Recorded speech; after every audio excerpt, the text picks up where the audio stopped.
राधे राधे दोस्तों। United states of America के president Donald Trump ने भारत के प्रधानमंत्री नरेंद्र मोदी की तारीफ कर डाली है और इसी तारीफ को खबरों के माध्यम से हम तक आप तक परोसा जा रहा है। सवाल यह उठ रहा है कि भैया इस तारीफ को लेकर क्या भारतवासियों को बहुत ज्यादा खुश हो जाना चाहिए, फूलकर गुप्पा हो जाना चाहिए कि यहां से अब यूएस और इंडिया के रिलेशन सही हो जाएंगे? आप ऐसा सोच रहे हैं क्या? ऐसा सोच रहे हैं तो उस सोच पे तुरंत एकदम लगाम लगा दीजिए, ब्रेक लगा दीजिए, क्योंकि ऐसा कुछ नहीं होने जा रहा भाई। ये मेरी सोच है, ऐसा कुछ नहीं होने जा रहा। ये जो तारीफ की है इस बंदे ने, चचा ट्रंप ने, इसके पीछे भी इनका कहीं ना कहीं एक जियो पॉलिटिक्स एंगल छिपा हुआ है, एक साजिश छिपी हुई है। मतलब ये किसी की क्यों तारीफ करेगा भाई? अपने फायदे के लिए ही ये बंदा किसी की तारीफ करेगा, क्योंकि ये इतना सेल्फ पसेसिव है कि ये पूरी दुनिया से छिपा है ही नहीं। बिना मतलब के जो खुद क्रेडिट लेने का काम करता हो हर जगह, वो कितना सेल्फ पसेसिव हो सकता है वो आप लोग समझ सकते हैं। मतलब जिस तरीके से हम लोग शंकर भगवान को देवों का देव बोलते हैं, महादेव बोलते हैं, वो कौन बोलता है? हम लोग बोल रहे हैं ना उनको। लेकिन ये बंदा खुद अपने आप को समझता है कि मैं नेताओं का नेता, महानेता हूं, महापुरुष हूं, महामानव हूं, इस दुनिया में मैं अकेला ही इस तरीके का व्यक्ति हूं। तो जब इसकी तरफ से तारीफ आएगी तो भाई कुछ तो गड़बड़ झाला है। तो चलिए इस वीडियो में इस पूरे मैटर को विस्तार से समझने की कोशिश करते हैं कि एक तो इसने तारीफ क्या कुछ की, दूसरी बात क्या कुछ इसका मकसद हो सकता है, सब कुछ विस्तार से समझेंगे। सबसे पहले तारीफ इसने क्या की, तो यहां पर जो इसने तारीफ की, मेन पॉइंट क्या पकड़ने वाला है देखिए।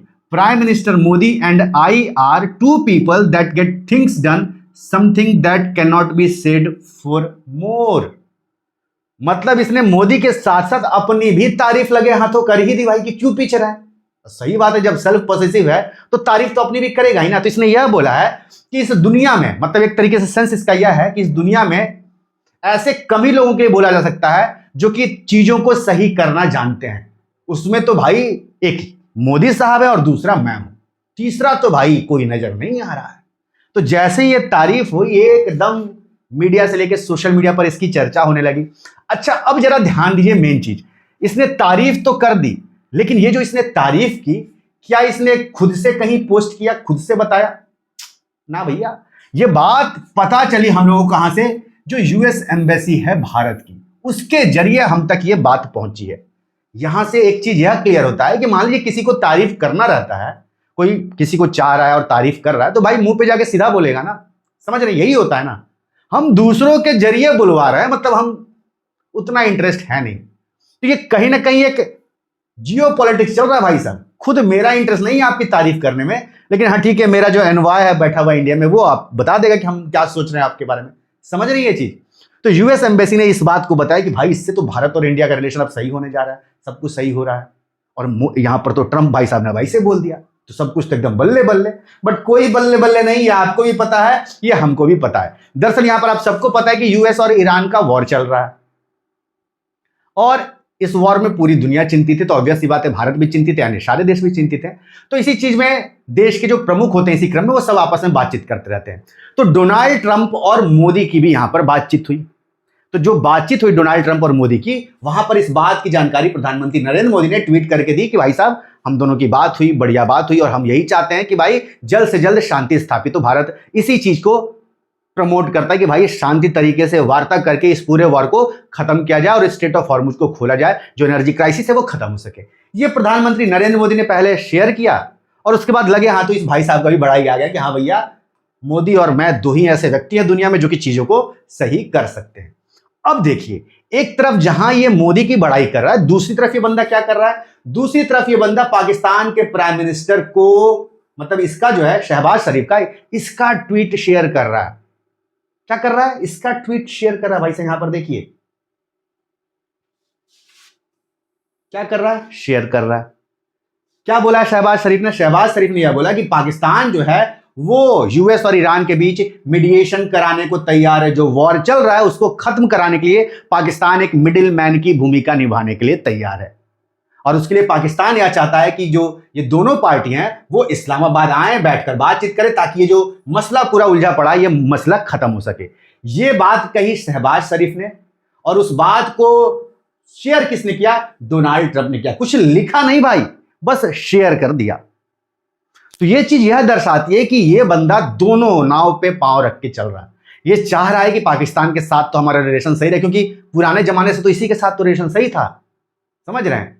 पाकिस्तान में जो आतंकवाद इतना बड़ा है उसको फलने फूलने में यूएस ने बराबर मदद की है भाई साहब। जिस तरीके से फंडिंग की है और उस फंडिंग का पाकिस्तान ने अपने तरीके से जो सही तरीके से इस्तेमाल किया है, अब पाकिस्तान आतंकवाद को बढ़ावा देता है, उसके लिए वही सही है भाई, वही चीज उसके लिए सही है। तो बिल्कुल उन फंडिंग का इसने सही तरीके से इस्तेमाल किया। भारत टाइम एंड अगेन मना किया कि भाई साहब बिना मतलब के फंडिंग मत दिया करो क्राइसिस वाइसिस के नाम पे या फिर फ्लड फेमिन के नाम पर। और ये सबको पता है, पूरी दुनिया को पता है भाई। तुम उसी टेररिज्म से निपटने के लिए यह बोल रहे कि हम ईरान पे हमला कर रहे हैं। यूएस ने, इजराइल ने ईरान पे क्यों हमला किया? यही बोल रहा है कि वो टेररिज्म फैला रहा है। मेन तो पर्पस वही है। आयतुल्ला एक बहुत घटिया किस्म का आदमी है, उसको टेररिस्ट ये लोग मानते हैं, कट्टर मानते हैं। तुम एक तरफ उस पर हमला करो जिसको तुम कट्टर टेररिस्ट मान रहे हो अपने हिसाब से, और वहीं दूसरी तरफ तुम दूसरे देश को सपोर्ट कर रहे हो जो कि टेररिज्म का बाप है। साला पूरा टेररिज्म यहीं पे पैदा हो रहा है। ओसामा बिन लादेन तक यहां से मिल गया, यहां पे मिल गया, तब भी जो है तुम्हारा मोह यहां से ना जा रहा है। समझ रहे हैं आप लोग? तो खैर, इन भाई साहब के यानी कि शहबाज शरीफ के ट्वीट को इसने शेयर कर दिया। तो यहां से समझे किस तरीके से दोहरा गेम चल रहा है। भारत उभरता हुआ पावर है, ये पूरी दुनिया को दिख रहा है। ठीक है, अब इनको क्या करना है? इनको भारत से भी रिलेशन सही करना है, क्योंकि भारत एक बड़ा बाजार भी है भाई साहब। तो कब तक टैरिफ लगा के काम चलोगे हम भी देख रहे हैं, इनको भी पता है। अरे हम भाई अंग्रेजों के इतने लंबे 200-250 साल झेल गए, उससे पहले मुगलों का और उससे पहले आक्रांताओं का हम झेल गए, झेले ही ना। वो तो और कड़े शासन किए थे, हम तुम्हारे टैरिफ से डर जाएंगे? अंग्रेज हमें पूरा लूट के बर्बाद करके चले गए। सोने की चिड़िया से हमें मिट्टी की चिड़िया बनाकर चले गए, और तब हमने 70 साल में 75 साल में जो करके दिखाया है वो तो परे है भाई साहब किसी भी सोच के। और तुम चाह रहे हो कि हम तुम्हारे टैरिफ से डर जाएं। इनको भी पता कि भाई ये टैरिफ से भारत घंटा नहीं डरने वाला है, और भारत ने उसका मुंहतोड़ जवाब दिया। हमने ईयू के साथ जो है फ्री ट्रेड एग्रीमेंट साइन कर लिया, यूनाइटेड किंगडम के साथ। तो हम तमाम फ्री ट्रेड एग्रीमेंट साइन किए जा रहे भाई साहब तुम ही को जवाब देने के लिए। और तुम ही ठन ठन गोपाल हाथ जुड़ाते रह जाओगे, ये तुमको भी पता है, क्योंकि अब तो तुम्हारे खिलाफ ये यूरोपियन यूनियन भी शुरू हो गए, खड़े होने शुरू हो गए। तो अब तुम अकेले पड़ते जा रहे हो, ये तुमको भी दिख रहा है। यहां पे पाकिस्तान को साथ मिला रहे, मिडिलमैन बनाने की कोशिश कर रहे हैं। तो अब ये भाई साहब क्या कर रहे हैं? लीपापोती कर रहे हैं बस। अरे भारत वहां बगल में, भारत क्या सोचेगा? तो चलो भारत को भी एक शाबाशी दे ही देते, प्रधानमंत्री नरेंद्र मोदी को भी एक शाबाशी दे ही देते। कहीं ना कहीं ये सोचकर इस बंदे ने ये बात कही, ये बड़ाई की नरेंद्र मोदी की। आई होप आपको ये सारा चीज समझ में आ रहा होगा। तो यहां पर इसने ये बात ट्वीट किया, मतलब जो उसने ट्वीट किया शहबाज शरीफ ने, उसको इसने दोबारा से शेयर कर दिया, और इस पर एक बड़ा आर्टिकल अच्छा लिखा भाई साहब इंडिया टुडे ने। इस पर मैं अलग से वीडियो बना दूंगा, हो सकता है आज ही बना दूं, जिसमें बताया इंडिया टुडे ने कि भाई ये जो पाकिस्तान मिडिलमैन की भूमिका निभाने की कोशिश कर रहा है, भाई वो कोशिश करने के लायक भी नहीं है। पाकिस्तान ऐसा सोच भी कैसे सकता है? और उस चीज को शेयर कर रहा है दुनिया का सबसे पावरफुल आदमी। अब यूएस अपने आप को सबसे पावरफुल मानता है, उसका प्रेसिडेंट डोनाल्ड ट्रंप, तो वो सबसे पावरफुल आदमी हो गया। वो आदमी जब शेयर कर रहा है इस बंदे के ट्वीट को, तो समझ लीजिए कि कितना बड़ा मजाक चल रहा है। जिसको कोई सीरियस नहीं लेता है पूरी दुनिया में, उसको ये सीरियस ले रहा है भाई। समझ रहे हैं आप? इसी पर बड़ा अच्छा आर्टिकल लिखा है इन्होंने, इंडिया टुडे वालों ने, बड़ा अच्छा आर्टिकल है। इसमें इन्होंने लिखा है कि जो देश टेररिज्म से जूझने के मामले में नंबर 1 पर है वो नेगोशिएशन करवा रहा है भाई। ये हद मजाक है। जो देश अपने यहां नेगोशिएशन करवा नहीं पा रहा वो दुनिया में जाके नेगोशिएशन करवाने की कोशिश कर रहा है। बात सही भी है भाई। तो पर्दे के पीछे क्या चल रहा है? ये सारी चीजें चल रही है भाई साहब, समझ रहे हैं? बस भारत के साथ रिलेशन बहुत ज्यादा खराब ना हो जाए, भारत को भी साथ साथ कहीं ना कहीं ऐसा ना लगे भारत को कि हम तुमको बिल्कुल छोड़ दिए हैं। यहाँ पर ये जो नेगोशिएशन हो रही है, जो सारा मामला चल रहा है, हम तुमको बिल्कुल भूल गए, ऐसा नहीं। बस ये एक एहसास दिलाने की हमें कोशिश कर रहा है, और इससे ज्यादा कुछ नहीं। और भाई देखो यार, भारत को चाहिए भी नहीं। जयशंकर ने क्या बोला है? जयशंकर ने, हम कोई दलाल वलाल है नहीं कि हम जो है मेडिएशन कराने का काम करेंगे। हमारे यहाँ विपक्षी दल यह बोल रहे थे, भारत की सरकार से पूछ रहे थे कि भाई साहब पाकिस्तान मेडिएशन करवा रहा है, तुम काहे नहीं मेडिएशन करा रहे हो? अरे भैया दलाल थोड़ी है कि बीच में बैठ के हम लोग मेडिएशन कराने का काम करेंगे। हमारा भी तो वही चीज है ना, हम भी तो वही पॉलिसी फॉलो करते हैं ना। हम भी नहीं चाहते कि जब हमारा मसला किसी दूसरे देश के साथ हो तो कोई मेडिएशन हो। एक मेडिएशन हुआ था ना शुरुआत में 1947 में, और तब से वो मेडिएशन फंसाई हुआ है। यूएन को हमने तुरंत बुला लिया था, आप सबको याद होगा, जब पाकिस्तान ने टेररिस्टों के जरिए क्या ही बोले, जो हमारे पाक ऑक्युपाइड कश्मीर पे कब्जा कर लिया, जिसको आज की तारीख में बोला जा रहा है, वो युद्ध हम जीत रहे थे भाई, उनको पीछे धकेल रहे थे।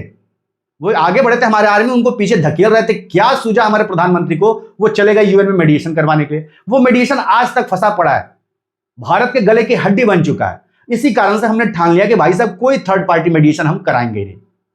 जब भी कश्मीर की बात होती है, हम क्या बोलते हैं, हम किसी थर्ड पार्टी का मेडिएशन नहीं चाहते, हम खुद इस मसले को सॉल्व करेंगे। तो जब हमारा खुद अपने ऊपर वही स्टैंड है कि भाई हम थर्ड पार्टी नहीं चाहते हैं, तो हम क्यों दूसरे के बीच में फटी में टांग अड़ाएं भाई, क्यों टांग अड़ाएं। वही बात यहां पर एस जयशंकर ने बोली, जब विपक्षी ने हंगामा काटा कि भाई पाकिस्तान मेडिएशन करा रहे, पाकिस्तान का मेडिएशन भाड़ में गया, उसकी बात मानेगा कौन और सुनेगा कौन, आप खुद बताइए ना, कौन सुनेगा उसकी बात भाई। ये दोनों देश जब खुद से तैयार होंगे तभी मेडिएशन होगा, सीधी बात है। और वहां पर इजराइल वो मानेगा पहले, ये तो सोचिए, इजराइल जाएगा पाकिस्तान, पाकिस्तान तो इजराइल को मानता ही नहीं है देश, दोनों कट्टर शत्रु हैं। इजराइल कब पाकिस्तान पर अटैक कर रहे भगवान जाने, और ये मेडिएशन कराने चले हैं, चतुर बन रहे हैं, और ये पूरी दुनिया को बात पता है, ऊपर से हमारे विपक्षी दल। गजब कहानी चल रही है यार। तो आप समझ रहे हैं क्या चल रहा है सब कुछ। ये केवल एक लीपापोती की जा रही कि हम भारत को नहीं छोड़ रहे भाई, भारत को भी, मतलब भारत हमारा अच्छा दोस्त है, इस कारण से बस ये बड़ाई कर दी गई है। कोई उसके पीछे कोई अन्य मकसद नहीं है। और बड़ाई नहीं भी करते ना तो भी घंटा फर्क पड़ता है, कोई फर्क नहीं पड़ता है भाई, कोई फर्क नहीं पड़ता है। तो जो लोग प्रो मोदी हैं वो लोग कम से कम इस चीज को इस तरीके से मत कहा अब तो मोदी के बड़ाई हो गए, ये भी मत सोचिए, इतना भी बड़ा फूलने की जरूरत नहीं है बिना मतलब के। चीजों को रियलिटी से देखेंगे तो चीजें समझ में आएंगी। ये भारत की बड़ाई करे ना करे घंटा फर्क नहीं पड़ता, हम अपना काम करते रहेंगे। और जैसी ये खबर है कि पाकिस्तान मेडिएशन करेगा, खबरें यह भी आने लगी कि जो इसके वाइस प्रेसिडेंट है यूनाइटेड स्टेट्स ऑफ अमेरिका के जेडी वेंस, ये भाई साहब पाकिस्तान जाएंगे बात करने के लिए। और इस पर दबा के कई सारे जो प्रो पाकिस्तानी न्यूज़पेपर से वो लोग आर्टिकल छापने लगे कि भाई साहब पाकिस्तान अब अपना जियो पॉलिटिक्स में रुतबा बढ़ा रहा है। अरे घंटा रुतबा बढ़ा रहा है भाई, कोई रुतबा उसका नहीं बढ़ने वाला है। जो भिखारी है वो भिखारी ही रहेगा। अब जो देश अपने यहां नेगोशिएशन नहीं करा पा रहा है, तमाम तरीके के गृह युद्ध चल रहे हैं उसके अंदर, अफगानिस्तान के साथ अलग युद्ध चल रहा है, वहां पर वो मेडिएशन करा नहीं पा रहा अपना खुद का, वो क्या ईरान और यूएस का मेडिएशन करवाएगा यार। कुछ तो हो तुम्हारे पास मेडिएशन। देखिए जो मेडिएशन कराता है उसके पास कुछ तो होता है ना, पकड़ होती है, दोनों तरफ पकड़ होती है, रुतबा होता है, पैसा होता है, इज्जत होती है। तुम्हारे पास क्या है भाई पाकिस्तान, किस बेसिस पे तुम मेडिएशन कराने चले हो यार। समझ रहे हैं आप लोग, शायद समझ में आ रहा होगा अगर दिमाग से समझेंगे तो चले भाई साहब मेडिएशन कराने। खबरें तो यहां तक कि भाई ईरान ने मना कर दिया कि हम पाकिस्तान को क्यों बीच में लाएं भाई, हम कोई मेडिएशन करना ही नहीं चाहते हैं। बाकी जो भी चल रहा, हो सकता है कि पाकिस्तान चले भी जाए जेडी वेंस, बात कुछ हो भी, लेकिन भाई सब कुछ लास्टली जो है ना वो इजराइल पे डिपेंड करता है। इजराइल अभी इस युद्ध को खींचना चाह रहा है, वो तो किसी के नहीं सुनना चाह रहा है। और इजराइल पाकिस्तान में आ जाएगा, ये बहुत बड़ी बात हो जाएगी, क्योंकि बिना उसके तो मेडिएशन पॉसिबल है ही नहीं, जब तक वो नहीं मानेगा, लिटरली नहीं मानेगा। क्योंकि इस युद्ध में इजराइल फ्रंट से लीड कर रहा है, यूएस तो बैक चैनल से है भाई, ये समझ लीजिए। क्या यूएस को घसीट कर रहा है इस युद्ध में इजराइल, और अपने हिसाब से युद्ध करवा रहा है वो पूरा, एक एक सारे ईरान के टॉप लीडर्स को निपटवा रहा है। युद्ध चाहता तो कब का रुक जाता, लेकिन रोक नहीं रहा है इजराइल, जानबूझकर बम मारा। ये लो, मुझे युद्ध रोकना ही नहीं है, मुझे ईरान को बर्बाद करना है, क्योंकि ईरान मेरा शत्रु है। ईरान के बाद अगला नंबर पाकिस्तान का लग जाएगा, और पाकिस्तान डर से मेडिएशन कराने चले कि उसको बर्बाद कर देगा, तो हो सकता है अगला नंबर हमारा ना लगा दे। तो ये भी कहीं ना कहीं इनके दिमाग में चल रहा है। समझ रहे हैं आप लोग, सब एक दूसरे के पीछे गेम खेलने पड़े। तो ये चीज जैसे ही बाहर आई, मुझे लगा कि आप तक जरूर शेयर करना चाहिए, और इसी कारण से मैंने शेयर किया। बहरहाल इसी बीच ये सारी चीजें चल रही है, तो ईरान की तरफ से यह भी बोला गया, यहाँ पे देखिए ईरान के फाइनेंस मिनिस्टर हैं अरागीची, इन्होंने साफ साफ बोला कि भाई साहब हमने सारे वेसल्स को, सारे ऑयल वेसल्स या फिर एलपीजी जो कैरी कर रहे हैं, एलएनजी जो कैरी कर रहे हैं, हमने सारे वेसल्स की एंट्री जो है बंद नहीं की है।